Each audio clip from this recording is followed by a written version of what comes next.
Finally, a big breakaway goes, chaotic action, green jersey nearly being won and lost, and a guy moving up in GC, a big player, nearly onto the podium. This was stage 13 of the Tour de France from Dole to Belfort. We have 150 kilometers of flat, an intermediate sprint after those 150 kilometers, then 2 climbs, 4K is 5%, then the Ballon d'Alsace, which is 20 minutes, about 7%, before a fast descent and a false flat downhill run in. Break formation was fast, chaotic. We had an initial group of 5. Everyone else wanted to be in. UAE were trying to close it down, saying this is the break. Pollitt was policing proceedings, and then people kept jumping. Even the teams that were in the breakaway ahead, like Ineos were with Kwiatkowski ahead, they kept jumping because they wanted a big break with a rider that could win the stage or go all the way, because maybe a break of 5, it's not enough to actually go all the way. That's brought back, and then NSN split it. Look who's hunting here. Jasper Philipsen is about 10th wheel. They go through a village. Izagira's in there, Campenaerts, Hirschi, Jegat. They whip through this village with George Bennett. That's who NSN were trying to get in. A lot of Trek were at the back. Pedersen was jumping a lot, but Simmons, Vácek, and G West were not as active in break formation as previous stages, and it splits in the peloton through this village. You see all the next turning around to look, oh, is there a split? And word gets through. There's Q365ers in the back of this group. Pidcock has made it with Hermans, Murasa, and Fred Wright gets that message, the British Natty champ, and he starts to send it. Mauro Schmidt's the only Jayco that makes it. And Trek don't realize, or it's just Pedersen chasing. There's Jasper Philipsen in the group ahead. His lead in the green jersey competition is only, Pedersen that is, over Philipsen, like 45 points.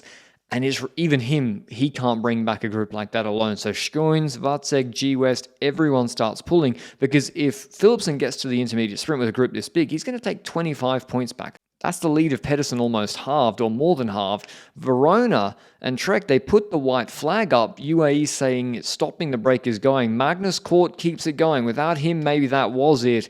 And Jayco get greedy. Luke Plapp jumps across. It's let go. Alpecin let those moves go. And then a new group forms with 3 Jayco Alulas. Bling, Ben O'Connor, and Luke Plapp, and Mads Pedersen. This was his last chance. His team had tried to pull the break back. It was on 58 seconds. UAE were letting it go because they had Wellens and McNulty in. Philipsen and Plancart and other Alpecin teammates are there, the stringer to pull, and Pedersen gets into that group too, but they have to go across. Are they going to cooperate? The answer was yes. Somehow it was like an hour-long chase. They make it across. You see they put the hands up. Total got more riders across.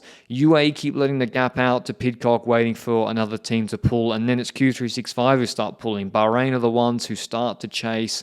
And it's Alpecin doing the lead out for Philipsen. So he doesn't get the 25-point advantage that he wanted. He does win the intermediate sprint. But Pedersen, last chance to get across. He does so. That group miraculously worked well. Now on to GC. Pidcock's on 11 minutes. He's just out about 10th on GC, or just outside it.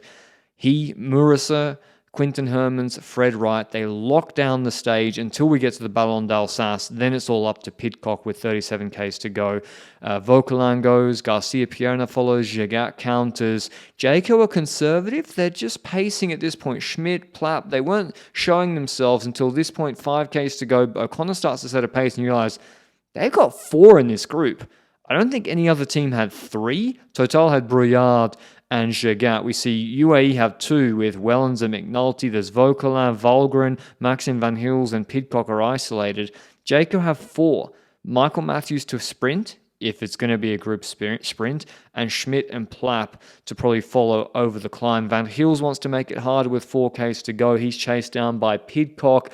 And then we see Michael Matthews struggling. So Jayco have to switch. They now only have 2, but they have 2 in a group of 8, with Wellens being dropped as well. So they start to work over this group, being the only team with 2 riders at this point. Plapp's being told on the radio by Schmidt to go, and Schmidt's being able to sit on the wheel of Pidcock to follow.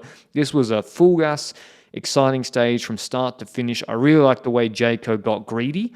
They didn't just accept an isolated Schmidt in the breakaway. They got Plapp across. They got O'Connor across.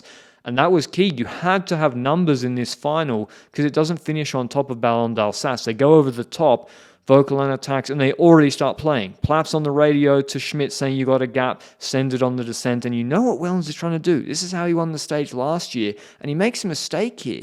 He tells Plapp, or at least informs him, of his presence. Plapp shakes his head, looks at him and says, or thinks, that's a bit curious. Tim Wellens on the back of the group. I'm going to mark you because the descent's about to end.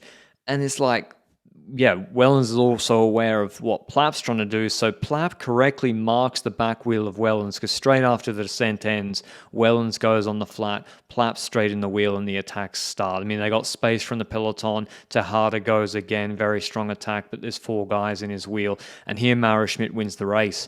He attacks across to that group, sees he's gapped Maxim van Gils, and then he's going to continue seated with that gap and then attack once he goes past Luke Plapp. He's going to pretend like he takes the wheel of Tejada. Tejada was just rolling through at the right time, keeps his speed, goes across to Mauro Schmidt. Plapp drops his wheel, and the 2 are gone. So the first 2 that were going to go were probably going to win. UAE had numbers, but they tried to attack across. It was held at about 8 to 10 seconds for a long time, and eventually when it goes to 20 seconds, that's when the job was done for Jacob Alula, at least to get it to a sprint. Plapp did a fantastic job to block it behind. Tejada, though, he must have been shocked with 1,500 meters left.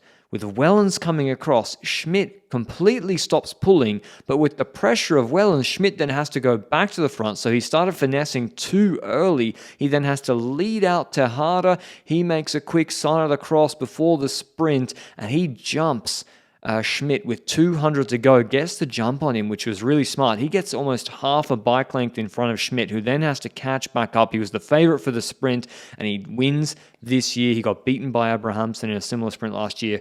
Really exciting breakaway stage ahead of Tejada, who was very strong. Pidcock third, then Van Gils, McNulty, Jaguar, Brazafonso, Wellens, Plapp. Here's what the former Swiss champ had to say after the stage. Mauro Schmidt, you came so close last year in Toulouse. Finally, you have your stage success. What does it feel like? I can't believe it at the moment. It was an incredibly hard day from the start. We were keen with the whole team to be there, to win the breakaway. We tried many times already this last couple of days, and so far it didn't really go as planned. And then, I felt really good from the start, but it was just full gas from the first minute. So, then also the boys came from the back, so I could just sit on. So I was pretty much perfect. In terms of GC, big changes. Pidcock moves into 4th. He's 9 seconds off the podium behind Remco. So what a move by Pidcock and Q365 today. Jumping in the breakaway, taking 7.5 minutes back. They couldn't have imagined it would work out so well, apart from maybe a stage win. Hope you enjoy the video. I'll see you with a recap tomorrow. Ciao, ciao.